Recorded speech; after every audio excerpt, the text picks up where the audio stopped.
Really now? This is way more trouble than I could have asked for.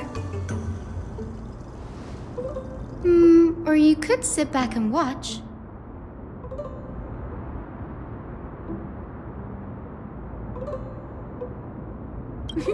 I'm kidding, Danny. Lend me a hand, pretty please? All right, now let's get him!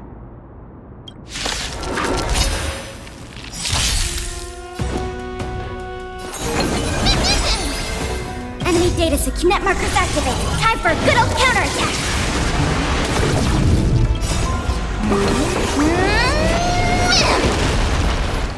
Be of your body and mind!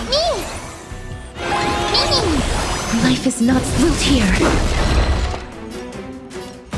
Ready for another? Get it together.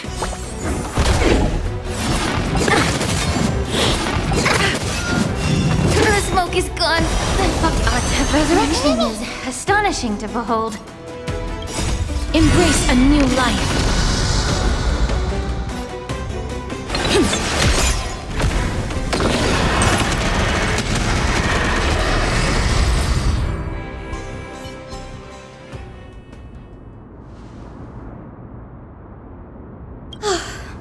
The Black Tide is remarkably quick to detect the light of Amphoreus.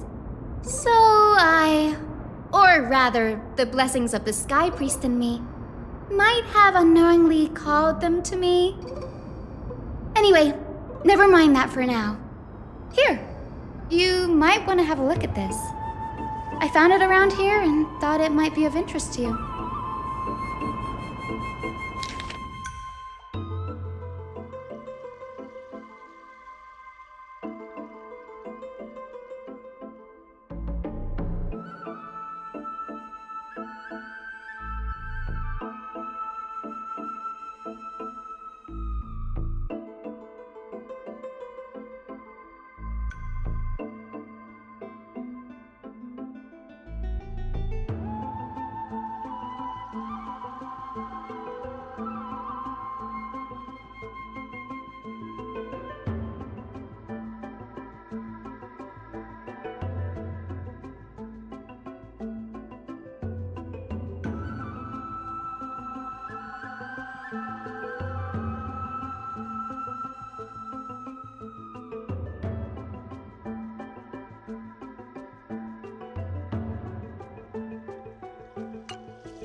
This is new. I didn't know Professor Anaxa was researching the sky. He's never mentioned anything about it.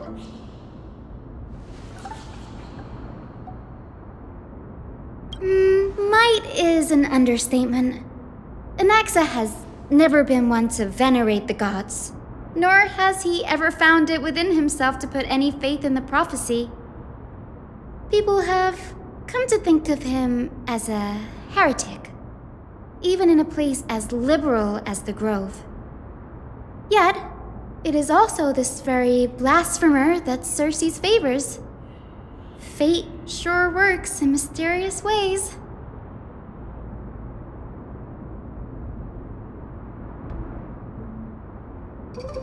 Oh, let me have a look.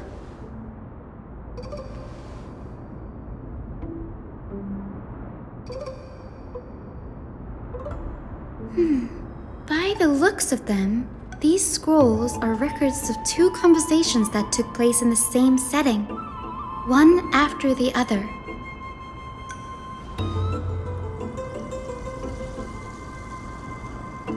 Sure, go ahead.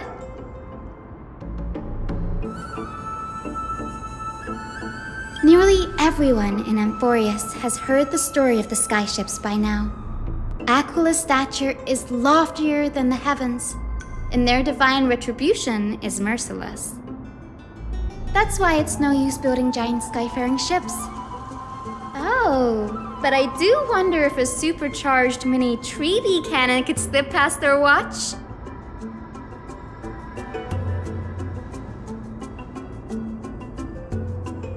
Anaxa often says that every failure brings us one step closer to the truth.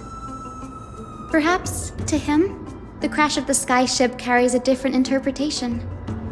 The firmament is not impenetrable.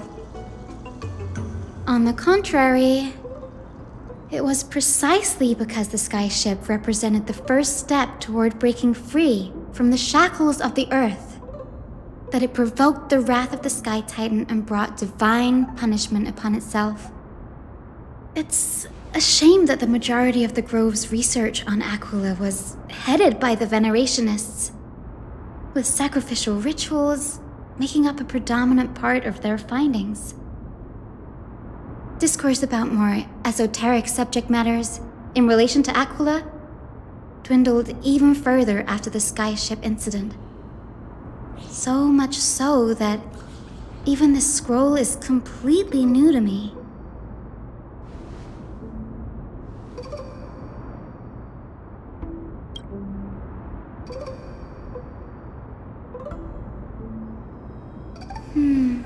That's what I'd like to know. What are these experiments he's involved in? Even I, the assistant lecturer, know next to nothing about them. I have a bad feeling about this. Could there be more to what happened at the Grove?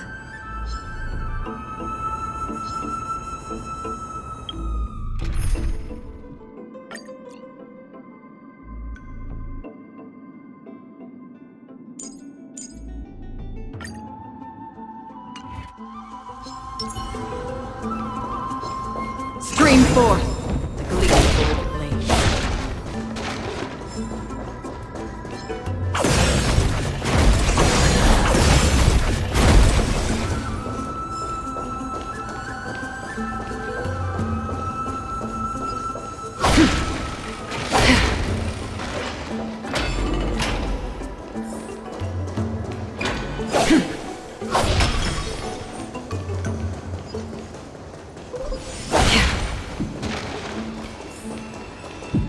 This is the Library of Philia, a place where the Grove stores its collection of tomes. Other than books written by the 7 schools, you can also find philosophical texts, ballads, and religious writings from the Outlands here. Cities that desire to learn from the Grove were apparently expected to contribute knowledge of equal value to what they sought. We've had more than our fair share of hilarious episodes over the years. For instance, it's said that the Erythrocheramists once borrowed a manuscript from a certain author but ended up returning a copy instead of the original. What's more, the original manuscript was supposedly then hidden here. Nice? No need to hold yourself back, Danny. You can just tell it like it is. Their behavior was no different from bandits.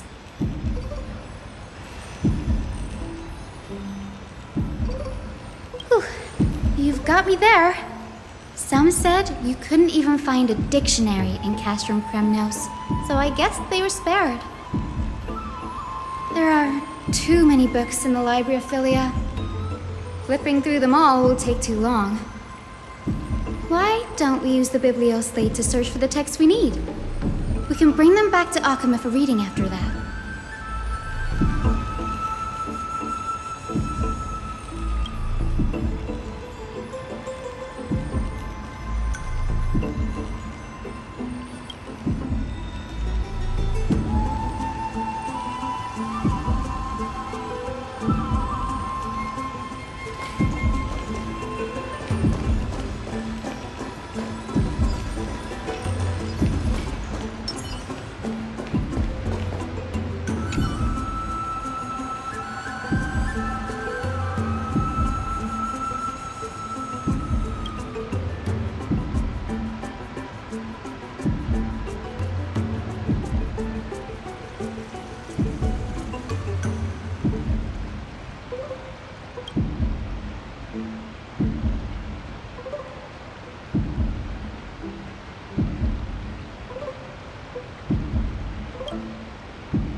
In here. Whoa. Are these all complaints about him? I can already see what they must have written. Anaxa has no respect for the gods. His very existence undermines order in our society. They're probably all things like that. Why else would they call him the Great Performer? When Anaxer established his school of thought, the first thing he apparently did was read his own work to everyone. Are the Titans truly an accurate reflection of what humans think gods should be? Worlds created by gods are indubitably perfect, but what of Amphoreus? Only foolishness and insensitivity everywhere you turn. They marched him straight to the seat of judgment before he could finish. Though what he took on in the end was more of a debate than an actual trial. He had to address every one of the scholar's allegations, or face expulsion from the Grove. The first allegation was... Do you agree that since the Titans created the heavens and earth, so the mountains, rivers, and seas must likewise be their creations?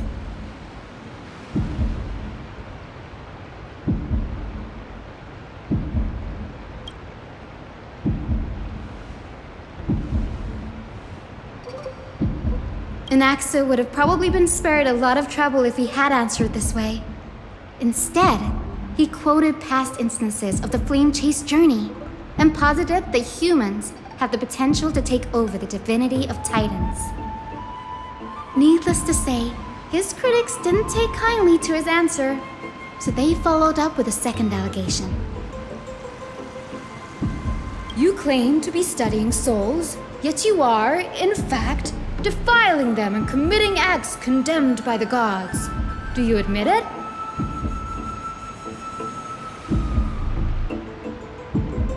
Anaxa always wears an eye patch, never removing it, even when alone. Some say he used one of his eyes as an alchemical ingredient.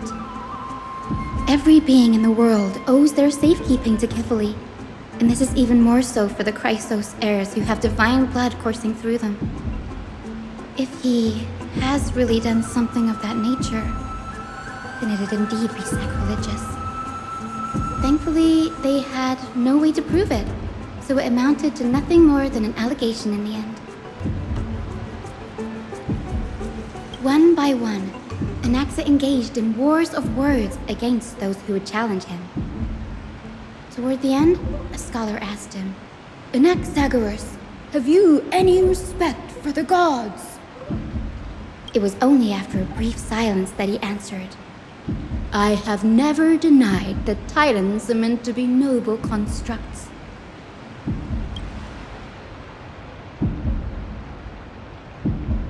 Yes, I'm not sure how that controversy was eventually resolved, but what's for certain at least is that Anaxa was allowed to stay in the grove where he continued his research, despite being regarded as a heretic.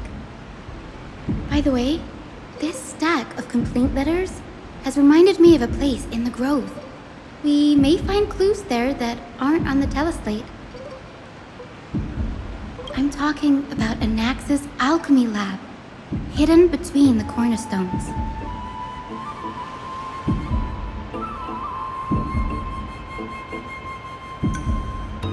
It's a well-kept secret.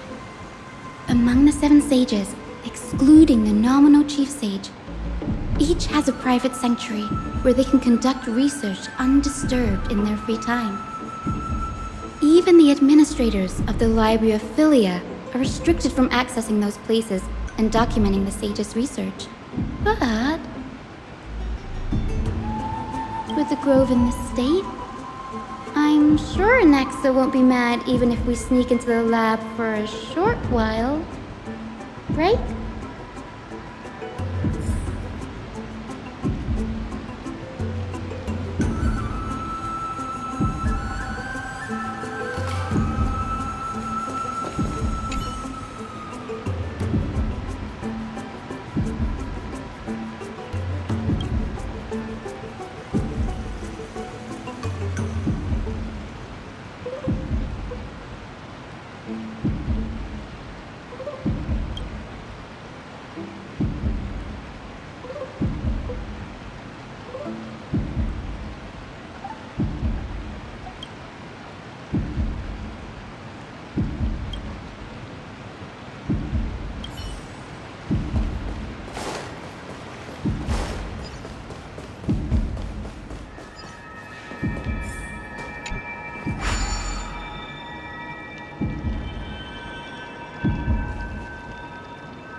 This is the place, but where is everything?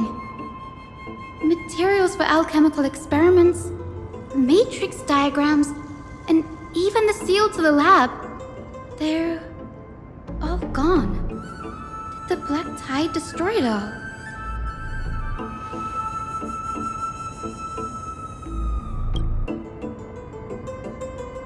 No, not even close.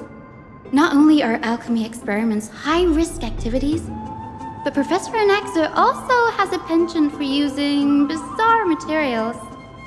Students often saw him walk in looking bright as rain, but come out covered in soot with his hair singed. Naturally, no one dared to come near this place. Huh? That bookshelf over there seems to be the only thing still intact.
What's going on?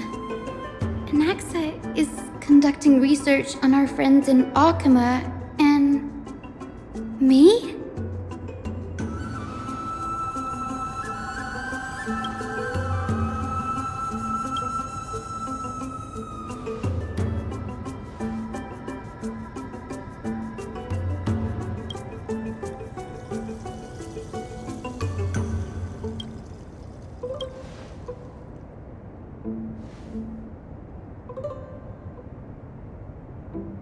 It wouldn't have been so strange if he had focused only on Cassie, given her own curiosity about her origins. Plus, considering that the new sporists have crafted omnipotent medicines capable of curing diseases, it also makes sense that he would conduct research on immortal Chrysos heirs. But now, it seems Anax's objective was never to create medicine, but to identify the origin of the golden blood and figure out its inner workings.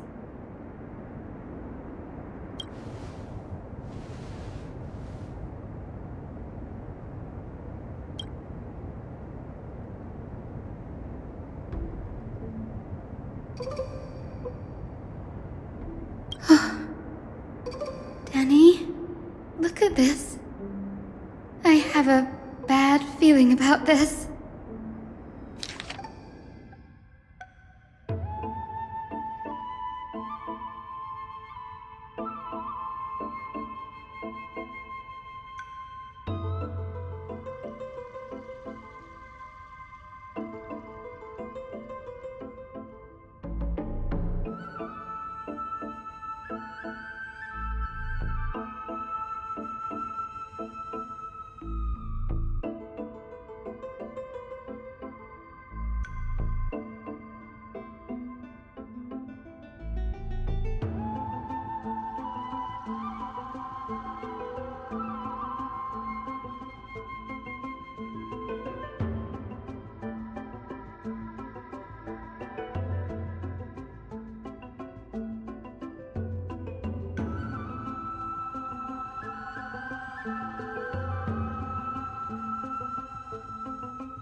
My biggest fear. It's come true. After going through his notes, I think I can piece it all together now. Anaxa was carrying out experiments on soul transmutation. Yes, this is what he was secretly conducting research on. Something he had to keep hidden from others. Compared to his public speeches, this is the real blasphemy. Oh, I just thought of something. Do you remember when the Black Tide was approaching? The Grove had planned to send Circe's core flame to a safe place. But an accident happened along the way, and Anaxa lost his life in the process?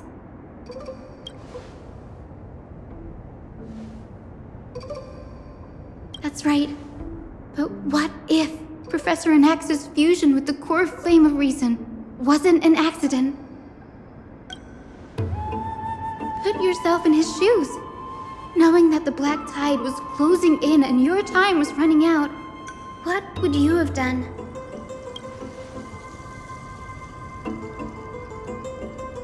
Exactly. When the Black Tide came, the true reason Anaxa headed to the Luminary Throne was to transmute and fuse himself with the Titan's core flame. No. Judging from how he reacted after the event, the results came as a surprise. Maybe he failed to consider the possibility that Xerxes would make a similar decision. The manuscripts detailing all the alchemical formulae have been taken away. His research is still ongoing. Like, what? There's only one Titan left in the world now. No.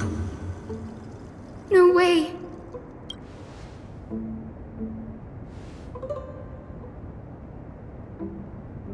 He's after Kefali.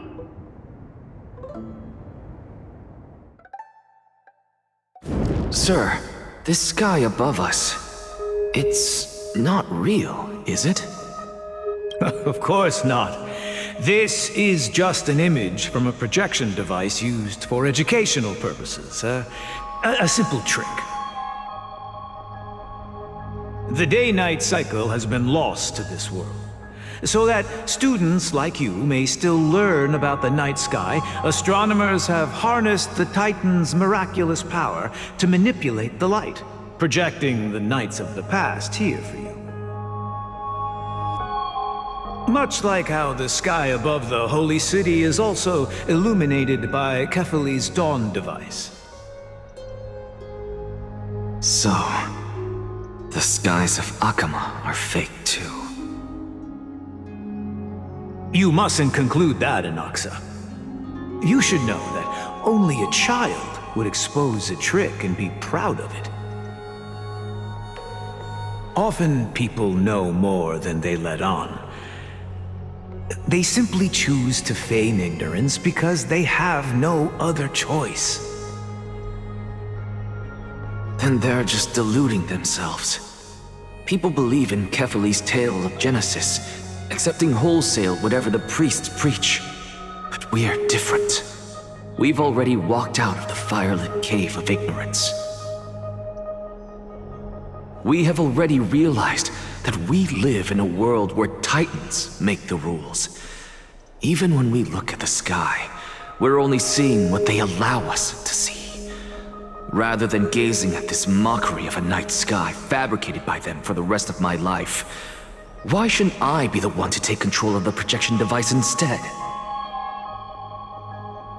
So much time has passed since you sowed the seeds of doubt in my heart, child.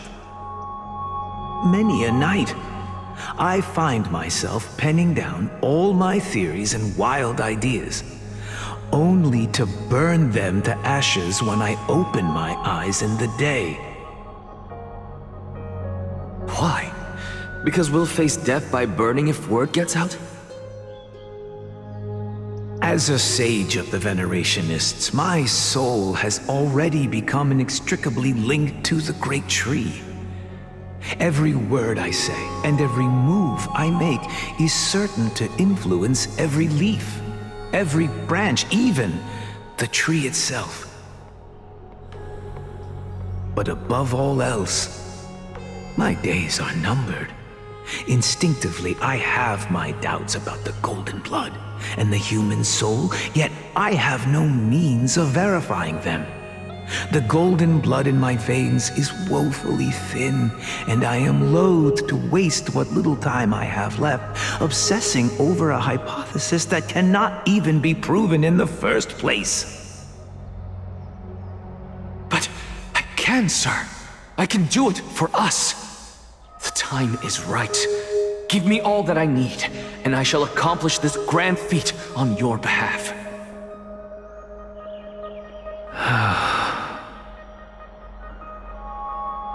You're right.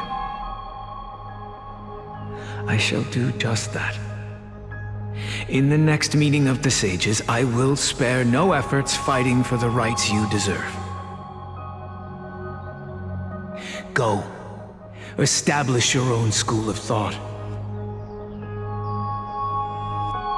find out what we are.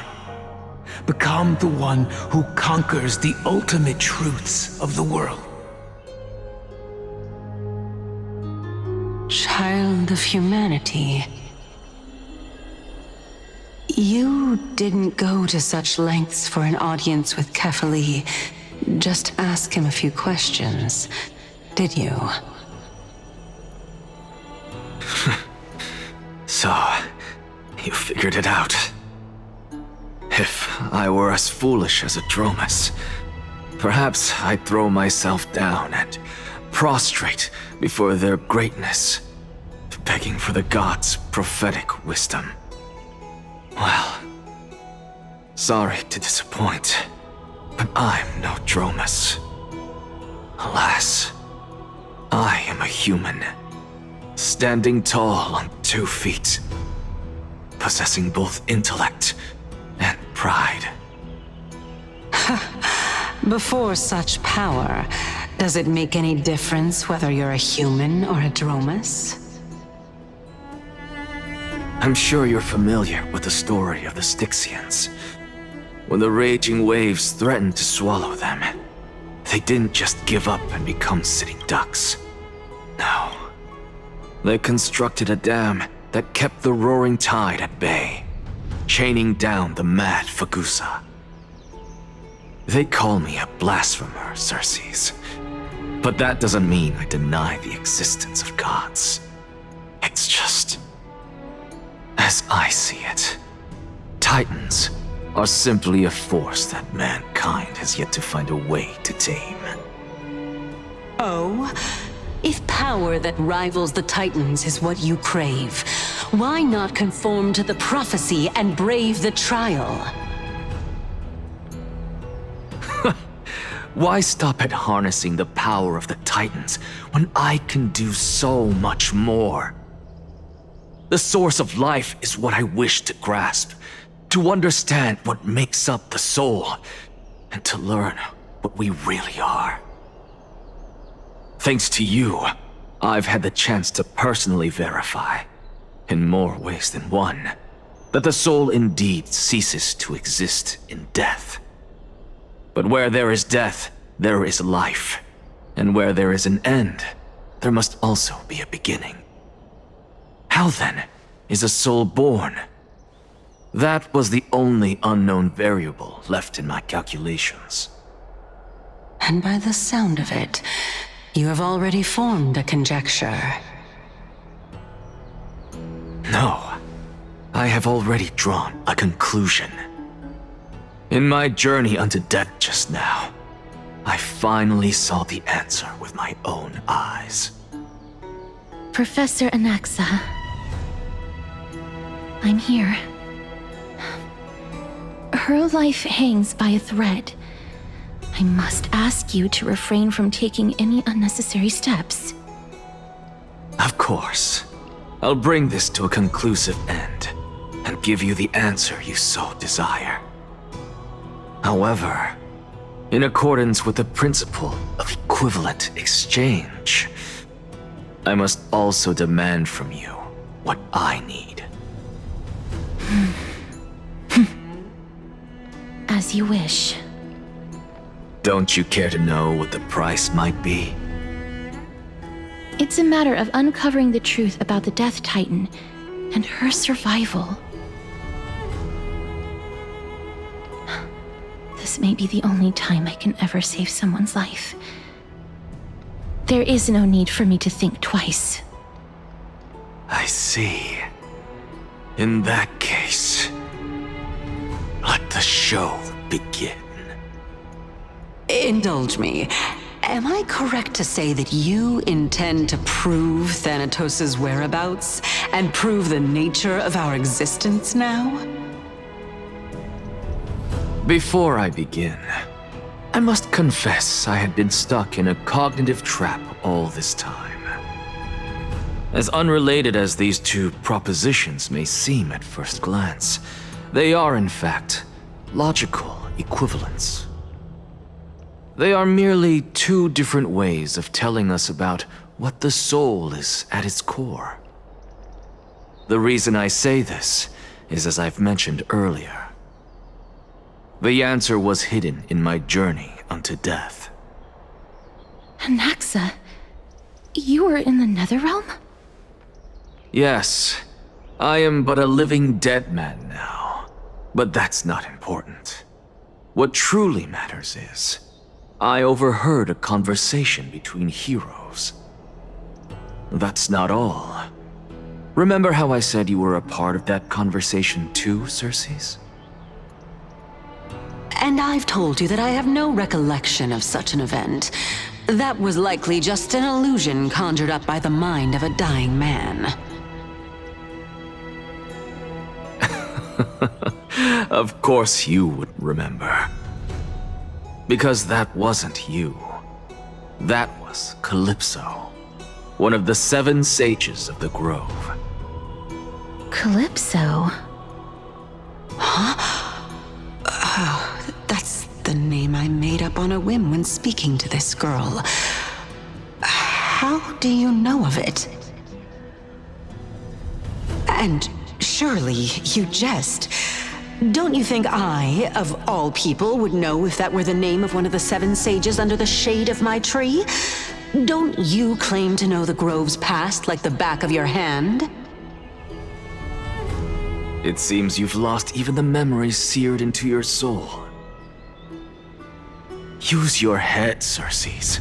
Since all of this took place in the realm of the dead, it stands to reason their likenesses are of souls from the past. The living cannot step foot into that world, so who could they be? Think about Calypso. Why does she share your likeness, yet you have no idea who she is? The answer is evident, is it not? Those fallen heroes are the mortal incarnations of the Titans before their ascensions to godhood. The gods aren't master creators born out of thin air, and they are no different from humans, because they all evolved from one.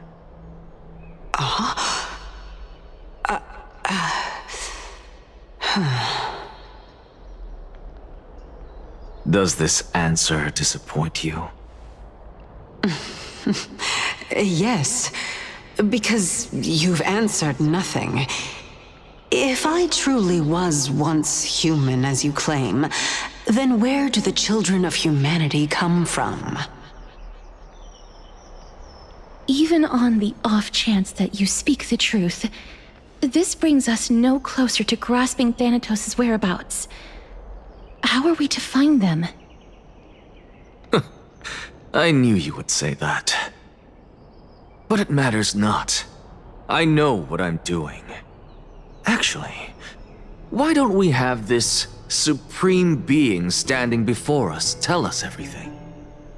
You can revive a Titan?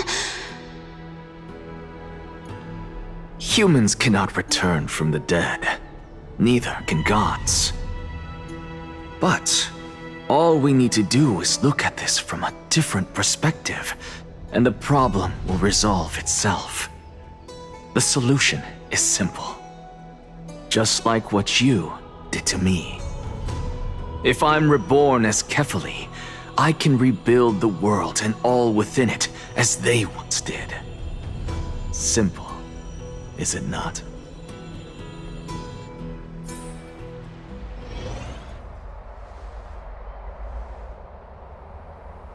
I have news from Hyacinth and Dan Heng. Anaxa might be trying to do something with Kefali's divine body. Kefali? But what could Anaxa want? Is the Council of Elders going to sit around and let such a sacrilegious act unfold? That is not possible. He is indeed the great performer, capable of fooling anyone and everyone with his tricks. I'm sorry. No need for guilt, for this is good news to us. The Council of Elders has found themselves a traitorous ally. Anaxa's ambitious desires will be something we can exploit. What we should be doing now is to keep our eyes peeled for whichever trickery Kindness is up to, and react accordingly to thwart her plans. Being Akima's political center, the Demigod Council holds just as much significance as the Vortex of Genesis. Someday, after my duty is over, this site will take the place of the battlefield where you hunt gods, become the next challenge you ought to overcome. Till then, it's best to get used to this place as soon as possible.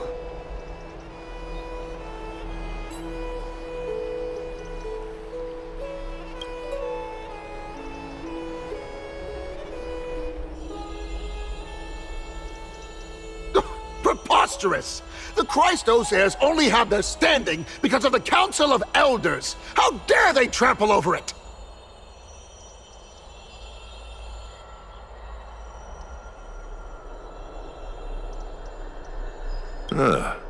It's been a while. What is that supposed to mean? Is this really the sort of person that the young lord praised as a ferocious warrior? It has indeed been some time, Lord Crateros. What brings you here in such haste? Shh, keep it down. Be more vigilant. See those duplicitous dogs over there? They do the dirty work for Kindness. I've already ordered my people to hold them back, but we should still lay low. Unless you're itching for a bloody fight to get a workout in. My bad. So, did something happen?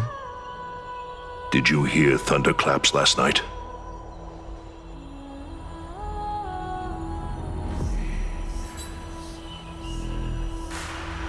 Packer, what? She's been through a lot lately. Please pardon her. Can you tell us more about these thunderclaps? Thunderclaps are beacon signals of strife. They are a message from the young lord. He threw a spear bearing several words at Akama.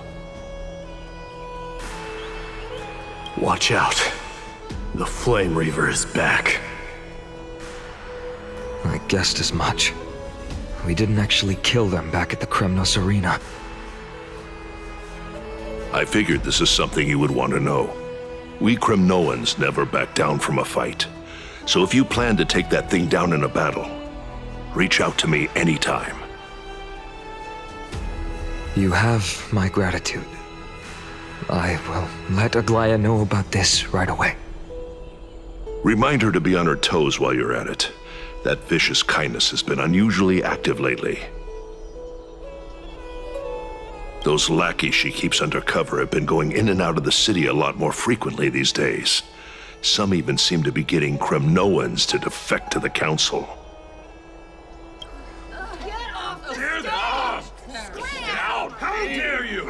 That's her. Looks like you can see it for yourself. We should get back. Thank you for the intel, Lord Crateros.